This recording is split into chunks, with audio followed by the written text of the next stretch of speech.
मरकजी सरकार दावा कर रही है, जम्मू कश्मीर के लेफ्टिनेंट गवर्नर मनोज सिन्हा साहब दावा कर रहे हैं और वहीं डॉक्टर फारूक अब्दुल्ला जो काउंटर पर बैठ के जवाब दे रहे हैं और मीरवाइज उमर फारूक जिन्होंने खामोशी साधी हुई है और उनके एडवोकेट जो नोट्स पे नोट्स जारी कर रहे हैं।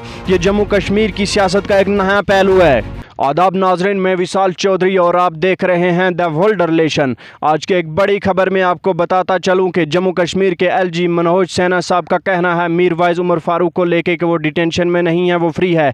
और वहाँ ही मीरवाइज उमर फारूक के एडवोकेट का कहना है कि वो उसको डिटेंशन में रखा गया है, वो नज़रबंद है। और वहीं पे डॉक्टर फारूक अब्दुल्ला का एक बहुत ही बड़ा बयान मीरवाइज उमर फारूक को लेकर, अगर उनके घर पे अगर वो नज़रबंद नहीं रखे गए, अगर उनको डिटेंशन में नहीं रखा गया है तो उनके घर पे इतनी सिक्योरिटी क्यों है। 8 से 10 जुम्मे जो मीरवाइज उमर फारूक को अदा नहीं करने दिए, क्यों नहीं उन्हें अदा करने दिए, क्यों नहीं उनको मस्जिद तक जाने की इजाज़त दी। और वहाँ ही मीरवाइज उमर फारूक के एडवोकेट ने मुख्तलिफ जम्मू कश्मीर के महकमों में नोटिस भी जारी किए गए, चाहे वो पुलिस का महकमा हो, चाहे वो सिविल इंतज़ामिया का महकमा हो और चाहे वो सिक्योरिटी का महकमा हो। और अलग अलग मुख्तलिफ महकमों में उन्होंने नोटिस भी जारी किए गए और ये कहा गया कि आर्टिकल 14 के वायलेशन हो रही है। क्वालिटी बिफोर लॉ, अगर कानून की नज़र में सब एक है, फिर मीरवाइज उमर फारूक को क्यों लंबे अरसे से नज़रबंद किया गया है, क्यों उनको डिटेंशन में रखा गया है, क्यों उनको घर से बाहर निकलने की इजाज़त नहीं दी जा रही,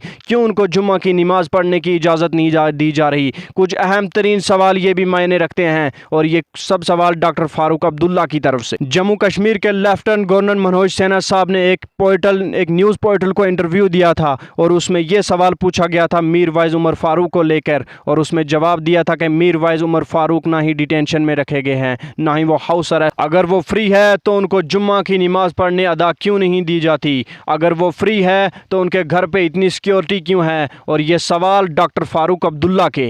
अगर वो फ्री है, अगर उनको डिटेंशन में नहीं रखा गया तो उनको मीडिया से मिलने की इजाज़त क्यों नहीं दी जाती, अगर वो फ्री है तो उनके घर पे जर्नलिस्ट को जाने की इजाज़त क्यों नहीं दी जाती, अगर वो फ्री है तो उनको घर से बाहर निकलने की इजाज़त क्यों नहीं दी जाती। ये कुछ सवाल थे डॉक्टर फारूक अब्दुल्ला के। अगर वो फ्री है तो उनको तबलीग करने की इजाज़त क्यों नहीं दी जाती, अगर वो फ्री है तो उनको जुम्मा की नमाज अदा करने की इजाज़त क्यों नहीं दी जाती। ये कहीं सारे अहम तरीन सवाल है और लेफ्टिनेंट गवर्नर मनोज सिन्हा साहब और मरकज़ी सरकार का ये दावा है मीरवाइज उमर फारूक वादी कश्मीर से ताल्लुक़ रखते हैं और ना ही वो डिटेंशन है, ना ही उनको हाउस अरेस्ट किया गया है, ना ही वो नज़रबंद है। अगर ये सारी बातें सच है फिर उनका एडवोकेट क्यों नोट्स पे नोट्स जारी कर रहे हैं। ये कुछ अहम तरीन सवाल मायने रखते हैं और इस खबर को ज़्यादा से ज़्यादा शेयर कर